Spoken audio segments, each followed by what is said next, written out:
E aí, meus amores, tudo bem com vocês? O tema do vídeo de hoje do Evangelho segundo o Espiritismo é esquecimento do passado. Bom, o Evangelho fala que o esquecimento do passado é uma misericórdia que Deus dá aos seus filhos quando reencarnam. Por quê? Porque muitas vezes lembrar do que a gente fez em outras existências pode ser altamente prejudicial para a nossa atual existência. Por quê? Porque no passado a gente pode ter feito coisas inacreditáveis que hoje, por exemplo, a gente não faria mais. Certo? Então a gente pode ter feito muitos inimigos, a gente pode ter sido uma pessoa cruel, a gente pode ter cometido diversas formas de erros, tá? E que se nós viéssemos na futura encarnação, sabendo do que a gente fez no passado, a gente ficaria em uma dúvida muito grande, a gente ficaria em um processo de culpa muito grande por a gente lembrar das coisas erradas que a gente fez. Porém, o esquecimento do passado, ele não é total. Ok? Aqui e acolá, o nosso subconsciente manda gatilhos, certo? Que faz com que a gente lembre de forma inconsciente certas coisas do passado. Por exemplo, quando você tem um déjà vu, uma sensação de que você já viveu uma situação, uma sensação que você já conhece tal pessoa, isso é um indicativo de que esse esquecimento do passado, ele não foi completo, ok?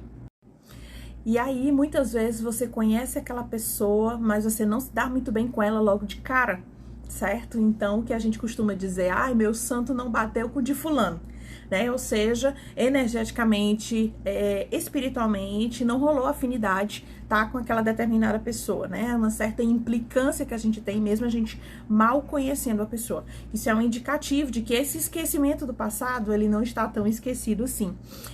E assim a gente tem vários sinais, por exemplo, sonhos repetitivos, eu já falei aqui pra vocês várias vezes, que sonhos repetitivos, certo? Eles são indicativos de situações de vidas passadas que nós trazemos em nosso subconsciente. Então, embora a gente não lembre tudo, tintim por tintim, do que a gente fez no passado, graças a Deus, a gente tem, sim, alguns momentos, alguns lapsos de memória, a gente tem algumas coisas, aquele aprendizado que a gente teve em outras existências, ele continua ali e ele vai disparar gatilhos quando a gente se encontrar em determinada situação que a gente já viveu em outras vidas, tá? Até porque a gente troca de roupa, né? Ou seja, a gente troca de corpo, mas a essência nossa espiritual, ela é a mesma. O espírito, ele vai reencarnando, ele vai acumulando experiência, mas ele jamais vai deixar de ser o espírito que ele é. O corpo vai mudar, mas o espírito e as lembranças continuarão independentes.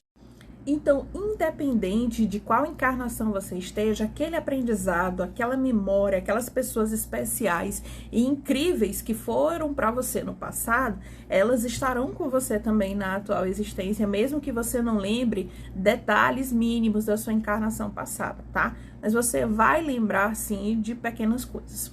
Outra coisa também, só assim, existe algumas pessoas que têm, sim, acesso ao que foram no passado, através de terapia de vidas passadas, através, inclusive, às vezes, de um oráculo, de um atendimento com algum guia, com algum mentor, certo? Eles podem nos dar também um indicativo, eles podem nos falar o que a gente foi em vidas passadas, certo? Dentro do espiritismo, dentro de uma casa de umbanda, certo? Dentro do espiritualismo, a gente encontra formas da gente acessar esses nossos registros, essas nossas memórias do passado. Porém, não é todo mundo que está preparado para saber sobre o seu passado. Por quê? Porque nosso passado é feito de coisas ruins e também de coisas boas. Mas a nossa tendência maior é a gente gravar as coisas ruins. Então, a gente pode desencadear em um processo de culpa desnecessário por causa de alguma ressonância com o passado, ok? Então, da visão de Kardec, o esquecimento do passado é uma misericórdia divina, porque nos permite o quê? Recomeçarmos, permite a gente refazer a lição com maior chances de sucesso.